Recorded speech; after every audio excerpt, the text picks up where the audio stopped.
Tenemos un invitado de lujo, como dije antes, acá el secretario general de la CGT, Jorge Solá, además, bueno, secretario general del Gremio del Seguro. La verdad, bueno, en un contexto muy complicado, ¿no?, del mundo del trabajo, te tocó. Ayer estuviste en el Congreso Internacional de Derecho de Trabajo ahí en la UBA, ¿no? Sí, en la Facultad de Ciencias Sociales. Sí, la verdad que es un gran evento con mucha participación de actores del mundo del trabajo y pudimos ahí hablar un poco de la realidad, por supuesto de la reforma, por supuesto del mundo del trabajo y la mirada que tenemos hacia adelante sobre lo que está pasando, ¿no? Las relaciones en el mundo del laburo han cambiado y necesitan que nos ayornemos, que nos actualicemos, así que los dirigentes gremiales tenemos una fuerte responsabilidad ahí. Hablaste mucho de la negociación colectiva, por lo que entiendo, ¿no? En este proceso de transformación de lo que es la tecnología. Sí, para nosotros, digamos, la herramienta de la negociación colectiva es una herramienta fundamental, pero a veces lo planteo también como, como sacar ese prejuicio o ese arquetipo que hay que siempre la dirigencia gremial está enfrentada del sector de la inversión productiva. Para nosotros, quienes invierten productivamente, quienes generan empresas, industrias y con eso empleo, son socios estratégicos porque necesitamos de esa inversión para poder tener trabajadores formalizados. Así que a partir de ahí, digamos, siempre tenemos la relación que tiene, digamos, diferencia de representación de intereses, conflictos por supuesto, pero que deben transitarse en el ámbito del diálogo. Y creo que ahí en esa herramienta hay una enorme posibilidad para lo que se pretende y que se perdió una oportunidad con esta reforma laboral, que es modernizar el mundo del trabajo. No hay mejor participante en una idea de ese tipo que aquellos que van a recibir los beneficios de una modernización del mundo del trabajo, que son quienes invierten, los empleadores, y quienes ponen la fuerza de trabajo, que son los laburantes. Así que en esa mesa entre dirigencia sindical y dirigencia empresarial, creo que podemos saber qué necesita cada actividad. No es lo mismo la actividad de los metalúrgicos que la actividad de los servicios para modernizar, con lo cual somos nosotros los que tenemos que estar. Hablando de actividad metalúrgica, tenemos acá al secretario general que se sumó, bueno, no es un invitado porque es de la casa, ¿no? El secretario general de la UON Capital, Roberto Bonetti, que, bueno, vino ahí corriendo del médico, así que está acá, se sumó al panel, digamos, bueno. Roberto, ¿cómo estás? No, bien, bien. Buen día para todos, compañeros, compañeras. Bien, bien, con un gusto de tener en nuestro programa al compañero secretario general de la CGT, ¿no? Es un orgullo para nosotros y escuchaba atentamente lo que estaba diciendo y justamente hablando de las convenciones colectivas y comparto plenamente eso. O sea, hay que ayornar y las convenciones colectivas, en el caso de WON es inmediato, necesario, porque tenemos un convenio en el año 75. Claro. Y justamente es algo que nosotros en el último Congreso Nacional, que fue el mes pasado, hemos planteado que se haga el nuevo convenio colectivo, o sea, la renovación del convenio colectivo, donde se contemplen las nuevas actividades que tienen los metalúrgicos y algo que en realidad nosotros que no lo planteamos desde el punto de vista utópico, sino planteamos cosas que nosotros en la seccional la hicimos. Ya desde el año 2013 nosotros, por ejemplo, con la empresa NEC Internacional incorporamos hasta los ingenieros en software, porque bueno, tendría que explicar por qué el software es metalúrgico, claro, está en nuestro convenio colectivo, pero había quedado olvidado, lo actualizamos, y algo que creo que por lo menos para los metalúrgicos es muy importante, pedimos que se incorpore en el convenio la capacitación del trabajador en horas de trabajo. Claro. Nosotros tenemos un convenio también con una empresa muy importante, Válvulas Worcester, donde ya incluimos la capacitación, el 70% de la capacitación en horario de trabajo, porque bueno, a los metalúrgicos les cuesta mucho capacitarse por los horarios que tienen, se levantan muy temprano, viajan, realmente si a eso le agregamos la capacitación por horario de trabajo, se les hace casi imposible. Por eso vos decías el tema de los empresarios, no todos, pero hay muchos que están muy dispuestos a discutir eso. Sí. Muy dispuestos, porque en realidad también ven la necesidad de ayornar el mundo del trabajo. Y yo me recuerdo con la empresa Exo, que tenía muchos compañeros y compañeras técnicos fuera de convenio. Yo lo reclamé, que lo tenía que incluir. Y él me dijo una cosa muy cómica, me dijo, y decime, yo tengo un técnico que me hace el software y le vende las computadoras al Banco Nación. ¿Dónde lo pongo en tu convenio? Y la verdad que no está ni la computadora. Claro, es que, bueno, hicimos un acuerdo por empresa, claro, y lo logramos, ¿no? Estamos hablando de, claro, de convenios que son del siglo pasado, Claro. literalmente, del 75, pero aún así, digamos, nosotros tenemos convenios del año 95, igual están en lo que tiene que ver servicio con más razón, inteligencia artificial, tecnología, sucede. Pero lo que decís es muy importante respecto de la capacitación, porque ayer hablaba también sobre el enorme error, no solamente de este gobierno, sino de los que antecedieron, de no prestarle atención a la educación para la inserción laboral de los pibes. Yo soy técnico mecánico, o sea que hice mi secundaria en un industrial, digamos. Por supuesto, creo que sé manejar un torno. Pero claro, efectivamente, si me ponen hoy adelante un torno de las características actuales, está muy difícil de lo que hacíamos antes manualmente, ¿no? Y eso me parece que también es una responsabilidad, no solamente de los actores principales, que son los empleadores y los trabajadores, sino también del Estado, ¿no? Un Estado inteligente, eficaz y que esté presente también en las capacitaciones. Una cosita más. Estamos a nada de firmar, creo que la semana que viene, un convenio marco con la Universidad Tecnológica Nacional para recuperar la escuela de oficios, desde la CGT, digamos, como una mirada para una escuela de oficios que esté atada a las nuevas necesidades que tienen los pibes para incorporar y tener una salida laboral, y para que tengan también un título de carácter terciario, aún sin haber tenido la secundaria. Porque también es cierto que pasa con los trabajadores que a veces no necesariamente terminan haciendo la secundaria, sino que conocen mucho de su tarea, son tan capacitados que no tienen por qué tener una educación académica, ¿no? Y me parece que ahí vamos a recuperar una de las grandes herramientas, que es la de capacitar desde el movimiento obrero. Una consulta. ¿Cómo viene el plan de lucha? Que los veo muy movilizados al movimiento obrero, los veo en la calle. ¿Cómo vamos a terminar con este modelo? Sí. Esta pregunta va para los dos. La unidad del movimiento obrero. El pueblo argentino los mira con atención a la CGT, a la UOM, a los sindicatos, y estamos en cierta incertidumbre. Me pongo como vocero del pueblo. De los inciertos. Sí. Mira, yo primero, digamos, me parece que la CGT sigue teniendo una referencia central, primero por varias razones. Institucionalmente mantiene la fortaleza de ser la representante de los trabajadores en su inmensa mayoría. Esto ha quedado demostrado en nosotros, con la que pasó que acompañamos la marcha universitaria. Llevamos 16 marchas en las que hemos convocado o llevado adelante, y 4 paros nacionales. Cuando lo hace la CGT, implica una movida que tiene una centralidad y una institucionalidad fuerte. Soy de los que creen que lo que decía un abogado cordobés del siglo pasado, pero que era que acompañaba la asesoría de la CGT, dentro del movimiento obrero, y también tendría que ser en la política, tienen que ser 1000 voces para adentro y una sola voz para afuera. Todo lo que se tenga que decir tiene que ser para adentro, y para afuera tenemos que representarlo con una sola voz poderosa y potente. Y eso me parece que es algo que lo tenemos que transitar y sostener, digamos, ¿no? Y nosotros estamos parados en ese lugar de reclamo gremial. Pero el reclamo gremial no va a alcanzar. Por supuesto que vamos a estar en la calle, cada una de las actividades. De hecho, no les tengo que decir a ustedes que efectivamente la industria metalmecánica es de las más castigadas y perjudicadas por este gobierno, ¿no?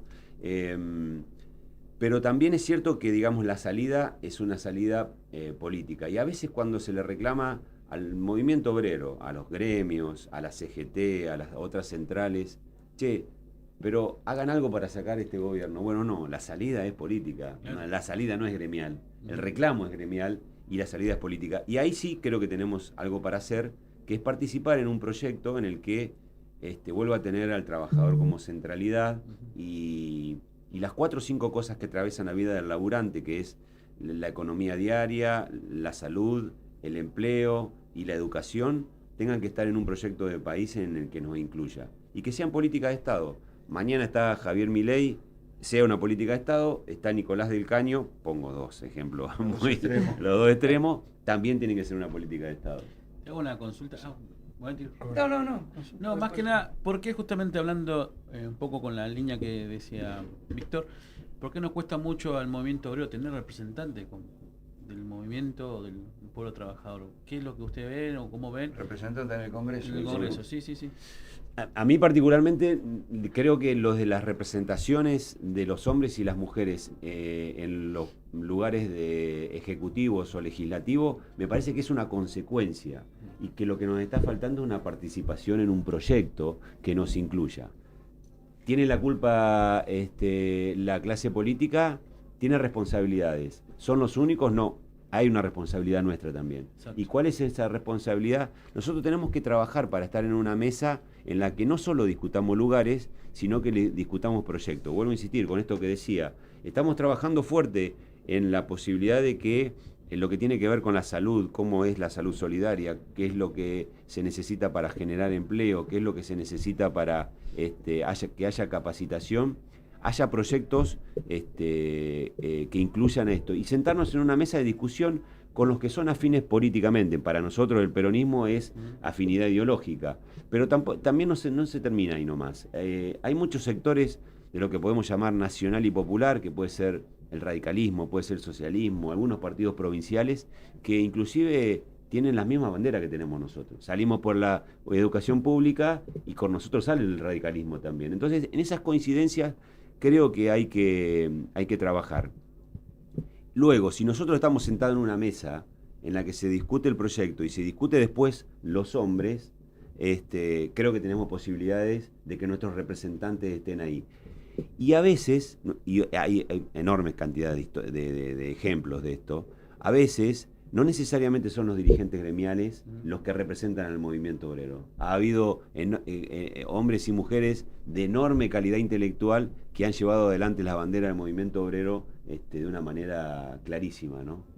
No, claro, sí, obviamente, la verdad que estamos en un momento también, pregunta obligada, ¿no? O sea, respecto a la ley de modernización laboral, la reforma laboral para nosotros, que en realidad de modernización no tiene nada, ¿no? Por eso le decimos reforma laboral.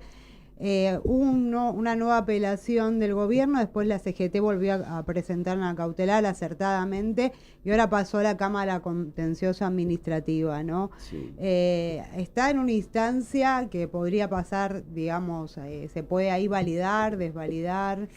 Nosotros estamos con una mirada muy fuerte respecto de que primero recuperar la cautelar. ¿Qué significa esto? Como para ponerlo en blanco sobre negro.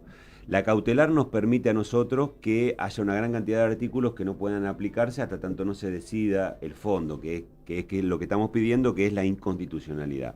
Esa cautelar hoy no está vigente y por lo tanto la ley es aplicable, aunque en charlas con los empresarios, la semana pasada estuve con la Federación de Industriales de Santa Fe y ellos mismos me decían que aplicar la ley les genera inseguridad jurídica porque no saben si uno de los artículos mañana puede ser dictado con sentencia de inconstitucional.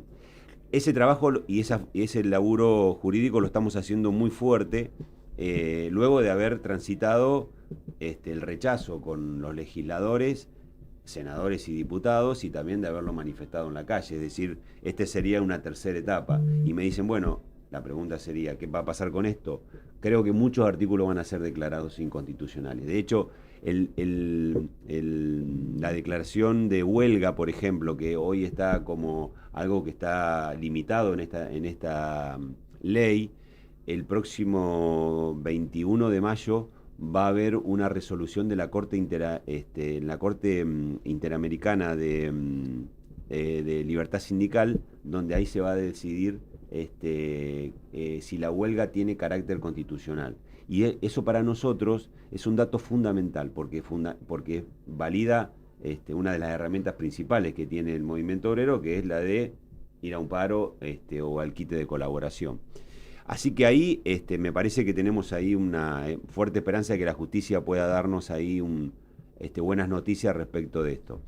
La pregunta que suele suceder es, bueno, pero se termina acá y la ley sigue vigente. Bueno, yo creo que hay un cuarto paso, y retrocedo unos minutos atrás en la charla. El cuarto paso es a que haya un proyecto político que efectivamente vuelva a considerar la modernización del mundo del trabajo con derechos, porque bien dijiste vos, el título de modernización es muy romántico, pero no tiene nada.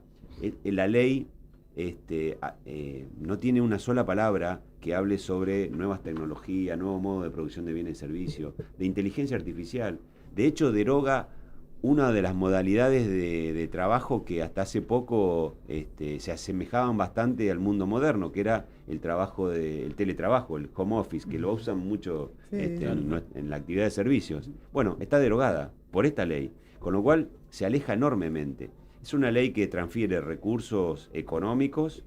La creación del Fondo de Asistencia Laboral es un ejemplo claro, más de 3.000 millones de dólares, y quita derechos individuales y colectivos que efectivamente son en desmedro de los laburantes y a favor de los empleadores. Y un poquito para Roberto, ¿cuál es la posición de la UON? No, yo quería, hay una definición que dijo acá el compañero que me parece muy interesante y que es histórica, pero que no siempre se aplicó. Cuando vos dijiste tiene que haber 1000 voces hacia adentro y una hacia afuera, eso lo comparto total y absolutamente, porque tiene que ser así. Eso es lo que nosotros le llamamos organicidad, ¿no? Se puede discutir todo, pero tiene que haber una sola voz. Yo digo porque hay sectores que nosotros estamos en disidencia. Hablo de mi propio gremio, claro. Voy a ser clarísimo porque yo no soy de esconder la pelota, ¿viste?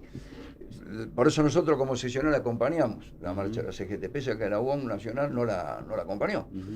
Bueno, cualquier, organización o lo que sea que manifieste un reclamo, estoy de acuerdo, pero también hay que ser orgánico, y si hay una entidad madre que es la CGT, y si tenemos representantes dentro de la CGT, porque la UOM tiene un representante, evidentemente hay que respetar eso que decís vos. Lo que tengamos que discutir, lo discutimos adentro.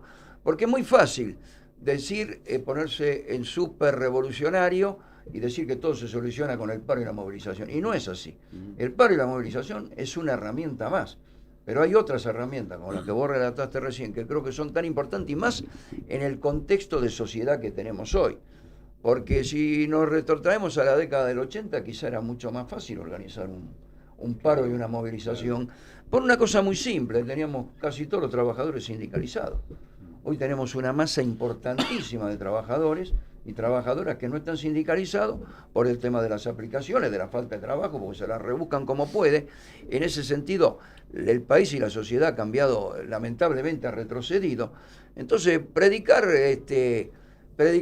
luchas que después por ahí no se aplican, porque esto lo puedo decir con total claridad. La UOM Capital, cuando no nos homologaron el último convenio, que era un convenio miserable, tuvimos 4 meses, reclamamos que vayamos a pelearlo a la Secretaría de Empleo, y la UOM no nos movilizó. Ahora después exigimos que otros hagan movilizaciones cuando nosotros no la estamos haciendo. 2 años pregonando lo de Techín. Y sin poder manejar esa paritaria, pero resulta que a Techín no le hicimos una movida. Y esto lo digo porque también lo digo dentro de la UON, no es que lo digo acá. Entonces, creo que a veces cuando, quizá con una orientación únicamente política, se crean organizaciones para pretender ser más que la entidad madre, que es la única, es la histórica y la que tenemos que respetar, que es la CGT, se produce una división, una ruptura en momentos en que realmente lo que tenemos que tener es una unidad, más allá de que pueda haber disidencias. Claro. Yo lo dije el otro día en el coso, sí, pero siempre hay disidencias en algo. Pero cuando vos tenés un enemigo en común, tenés que trabajar sobre las coincidencias. La disidencia después la discutiremos, veremos cómo la acomodamos, pero hay que darle prioridad a eso. Hoy estamos en una situación complicadísima con este gobierno. La solución, desde luego, que es política. A no lo vas a hacer volver para atrás. Es así. Tenemos que llegar a una solución política. Y en eso el movimiento obrero tiene una participación importante, muy importante. Y también la reorganización de la política, ¿no? Porque realmente hoy también, y lamentablemente lo tenemos que decir, por lo menos la visión que nosotros tenemos, nosotros estamos definidos por un candidato. La UON Capital se definió, ya lo hemos dicho, para nosotros el candidato es Axel Kicillof, esto lo decimos. Pero de cualquier manera, con eso solo no alcanza. Hay que, como bien lo dijiste vos, hay que tener otros sectores que también acompañen. Y eso evidentemente también hay que definirlo. Hay que hacer un frente muy importante para ganarle a esta derecha, que la tenemos enquistada en la sociedad argentina, nos guste o no nos guste, sí. Y que la tenemos que derrotar en las urnas, porque es la única manera. Sin duda. Sí, bueno, coincido plenamente en la necesidad de transitar los conflictos de la manera más o la mayor madurez posible desde lo dirigencial. Por supuesto que hay tensiones, digamos, no hay que escaparle a la palabra conflicto. Yo digo que contra lo que hay que luchar es contra la palabra confrontación, enfrentamiento. La confrontación y el enfrentamiento lo que traduce es que la otra parte no piensa como yo y por lo tanto no la escucho o la saco del lugar, y entonces eso es la famosa política binaria. Bueno, este gobierno es eso. Lo que yo pienso está bien y lo que piensa el resto no. Bueno, nosotros estamos acostumbrados a transitar conflicto, lo hacemos normalmente en la cuestión de los derechos laborales, pero tenemos que hacerlo también transitando las propias cuestiones internas. Las tensiones existen, de hecho, conformar la Confederación General del Trabajo y la conducción actual llevó un trabajo muy importante para que estuvieran todos los gremios, y lo hicimos de una manera muy madura, por supuesto dialogando entre todos, y generamos la mayor posibilidad. Ahora, es como decía ayer, que yo sea secretario general, me da el cargo de secretario general, no me da el cargo de dueño de la verdad. Entonces, yo también tengo que tener la humildad de decir, otros pueden opinar y decir, bueno, entre todos armemos la mejor verdad posible. Y para eso las puertas de la CGT están abiertas absolutamente para todos. No tiene que ver si pertenecen a una confederación o a un gremio en particular, o aquellos que tienen críticas. Las críticas son bienvenidas porque es la única manera de crecer socialmente. Claro, claramente, justamente. Después hay que aprender más. Después que tomamos una medida, esa medida, vuelvo a insistir, es la que tiene que suceder porque es lo que nos da fortaleza ante el enemigo en común, como decía recién. Claro, se aprende más del que piensa diferente, pero bueno, cuando hay que ser orgánico, y la verdad que la CGT también viene mostrando esta cuestión más inteligente, ¿no? De adecuarse a los tiempos de la sociedad, porque por ahí la sociedad no está tan preparada para tantos paros hoy en día, ¿no? Como en hubo un retroceso después de la pandemia, después de la tecnología y el acceso, y la verdad, muchas veces también muchos trabajadores por ahí quisieran ir al paro, pero no van, digamos. Claro, pero Alberto decía una cosa muy interesante, digamos, respecto de que ya el laburante en este momento no le alcanza con su trabajo, con lo cual el laburante que hoy es metalúrgico o es empleado de seguros o es de comercio, probablemente tenga más de un trabajo, y efectivamente las movilizaciones de este tipo hoy cuestan muchísimo. Las convocadas normalmente, como por ejemplo fueron las del 24 de marzo, que fueron sin una convocatoria orgánica, fue un montón de gente porque había una bandera que lo llevaba.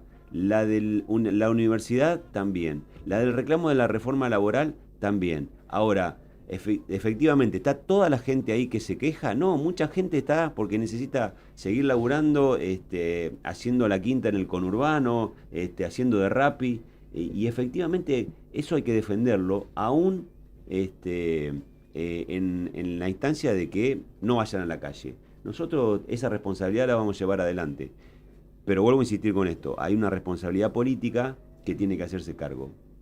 Y muchas veces la política hoy se esconde, ¿no? Nosotros, en el caso de la reforma laboral, yo creo que muchos han corrompido el mandato electoral de los trabajadores votando a favor de la reforma, con afinidades ideológicas con esta propia CGT inclusive. Por eso te decía, eso es lo más triste. Hay compañeros que votaron esta tristísima reforma laboral y vienen justamente del pueblo trabajador. Entonces, por eso preguntaba cómo nos cuesta al obrero, al compañero, al trabajador ser parte para seguir avanzando y estar en los lugares también de decisión, como es tanto en las cámaras, ¿no? Diputados, senadores, que nos cuesta un montón. Antes teníamos el 33%, ojalá un día llegamos al 15% o al 10% del pueblo trabajador ahí, ¿no? Vuelvo a insistir con esto que me parece central. Mira, yo voy a dos infidencias sin dar nombres. Hay un gobernador que prometió recibirnos, dos gobernadores, que prometieron recibirnos y no lo hicieron. Para que hablemos sobre la reforma laboral. Eso es desoír el mandato de los trabajadores que le han dado a quienes los representan la posibilidad de decirle a los que van a intervenir políticamente, en este caso gobernadores, miren, nosotros pensamos que la ley laboral no tiene que votarse. Podrían decirnos 1000 motivos por los que ellos creían que sí, pero no tuvieron la valentía de sentarse con nosotros para mantener lo que sí después hicieron en la Cámara de Legisladores, que es mandar a sus senadores y diputados a levantar la mano. Exacto. Y hay uno que es de carácter político, que yo siempre tengo guardado su audio, donde me decía, no, hermano, nosotros a los trabajadores no le vamos a fallar. Bueno, le fallaron. Claro, aparte justamente... Por eso digo, corrompieron el mandato electoral de los trabajadores. Exacto. La palabra es corromper, ni siquiera violar, es corromper. Es un tema muy complicado porque, bueno, esta reforma sigue vigente aún, ¿no? O sea, a pesar de que tiene las apelaciones, pero no se habló claramente, eso me quería inmiscuir un poco más en el tema del principio, justamente de la cuarta revolución industrial, la quinta, las nuevas tecnologías, la aplicabilidad.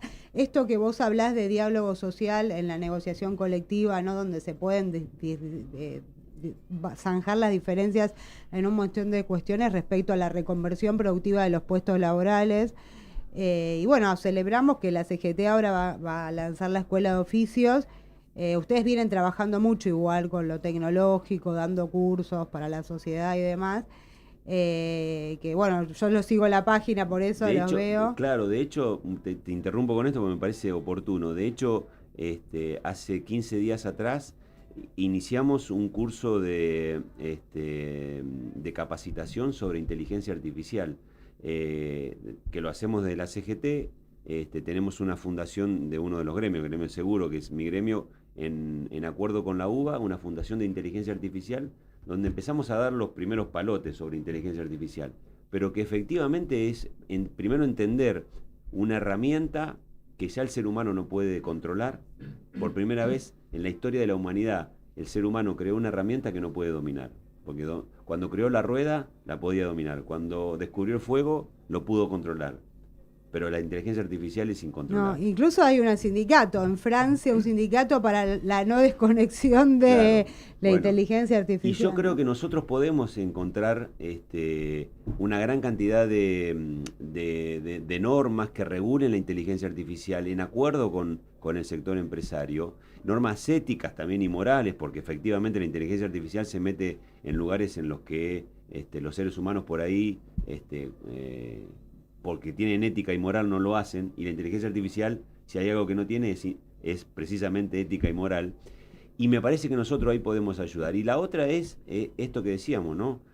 La capacitación de las nuevas tecnologías, que inclusive en la Argentina estamos mucho más atrasados de los países que quieren invertir en nuestro país, y eso es muy importante.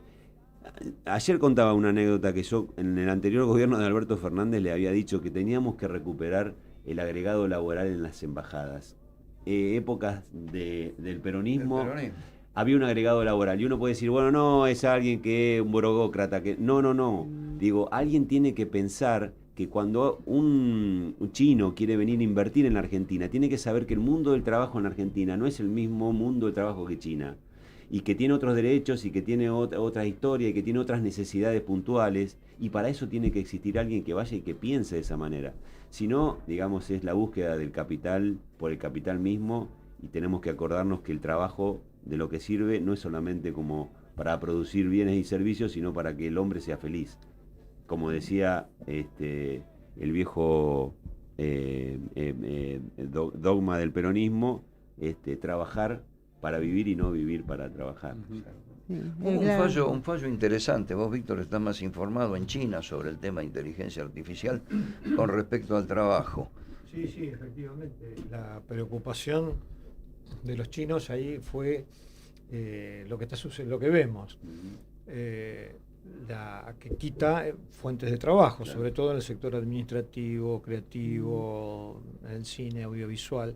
Entonces hubo una demanda dentro del sistema judicial chino, que conocemos poco de todo eso, pero hubo una demanda y un juzgado chino falló en contra de la inteligencia artificial en cuanto a desplazaba, que no podía la empresa desplazar a un trabajador. por inteligencia artificial. Todo eso nos llevó con Roberto, pues en los cursos de capacitación estamos vinculados con varias universidades, la idea de armar un grupo interdisciplinario de técnicos, ¿no?, de la informática y sociólogos y todo, porque avanza sobre la inteligencia artificial, ¿saben?, sobre nuestra propia conciencia nacional, porque tiende a homogeneizar.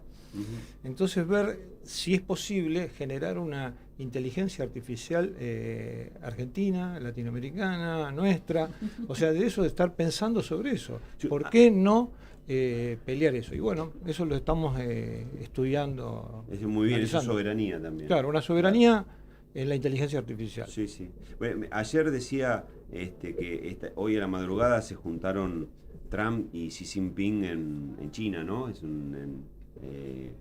una reunión bilateral muy importante y es una gran oportunidad para que pasen muchas cosas. Probablemente no sepamos mucho de qué se habla ahí adentro, ¿A ¿no? dónde tiran el cohete? Pero digo, una de las cosas que decía es ponerle límites a la inteligencia artificial entre dos de las superpotencias mundiales, quizás las dos más potentes, sería un gran escenario para que los dos presidentes de Estados Unidos y de China pusieran ahí los límites que los reclaman los propios creadores. Claro, pues de si es la- tan de la inteligente, si inteligencia. es tan inteligente la Claro. inteligencia artificial, que piense cómo no dejar generar empleo. Porque vos, Roberto, decías, ¿te acordás? Digamos, Claro. necesitamos consumidores. Los robots No no consumen. consumen. Sí, lo planteé, gracias a Aragón, yo fui a discutir esta cosa en varios países, y lo planteé, y hace poquito también se lo planteé a una abogada que hablaba sobre la necesidad de que había que capacitarse. Claro. Y esto estoy de acuerdo, totalmente de acuerdo. Es decir, el que no se capacite está fuera del sistema. Tuvimos una charla, no la voy a contar toda, pero yo le hice una última pregunta y le dije, vamos a poner que se capacitó toda la humanidad, toda, completa. No hay nadie que no esté capacitado. Digo, ¿cuántos se quedan fuera del sistema? La respuesta fue esta. Es una respuesta muy cruel. Entonces, ¿a qué voy? Vamos al económico, que eso es lo que realmente les interesa a las potencias. No creamos que se fijan en el ser humano, se fijan en sus economías. Bien, yo digo, si inteligencia artificial, robótica, todo esto, nos genera superproducciones de productos, esto nosotros lo vemos continuamente en la metalúrgica, ¿quién las va a consumir si dejamos la mitad de la humanidad sin trabajo? O sea que esto es algo que a mi criterio, y yo no digo que yo soy un convencido de que lo tienen pensado. Por ahí por eso le presté mucha atención a ese fallo y que ahora se junten estos dos a charlar, porque en algún momento esto lo van a tener que desandar, no desandar para que desaparezca, sino que lo van a tener que acomodar, porque no cierra un modelo económico sin consumo, no cierra. Entonces una vez que sí, así medio tomándolo a broma, le dije que sí, bueno, que si inventaban el robot que consumía, los seres humanos no teníamos que ir a vivir a otro lado. Una cosita porque sé que están cerrando. Ayer contaba la anécdota de Henry Ford. Henry Ford, en una discusión con uno de los dirigentes gremiales, les decía y le mostraba que había creado la cadena de montaje para terminar de hacer el auto, los Ford, digamos, y decía, bueno, mira, acá reemplacé una gran cantidad de laburantes. Ahora, Ford le decía al dirigente, ahora vos vas a representar a menos trabajadores. Y el dirigente gremial le preguntaba, ok, ¿y quién te va a comprar los autos? Efectivamente. Eso sí. Debate Muy bueno, del muy ayer bueno. y de hoy, ¿no? Bueno, muchas gracias, Bueno, Jorge ustedes. Solá, por haber estado acá en One Capital con vos. La verdad, un orgullo tenerte. Además, hay que resaltar que es abogado, estudió también en Flaxo ciencias políticas y es sociólogo, así que un dirigente muy formado. Tornero, por una- tornero, y tornero el único de base. título que... Y profesor de biología. El único Y título- profesor de Claro, biología. me así pasé- que- pero vos sabés que eso es de justicia social. Mis viejos no tuvieron educación, pero creían que la educación salvaba.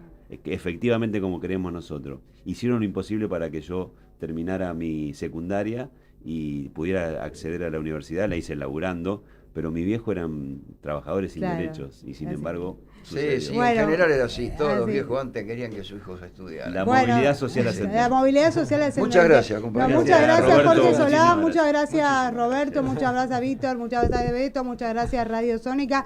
Nos vamos acá. Bueno, el trabajo es el gran ordenador entre lo económico y lo social, y además la educación salva vidas. Este es el mensaje final. Acá les dejamos con Jorge Solá para que lo puedan ver y volver a ver una charla impecable. Muchas gracias, nos vamos hasta el jueves próximo.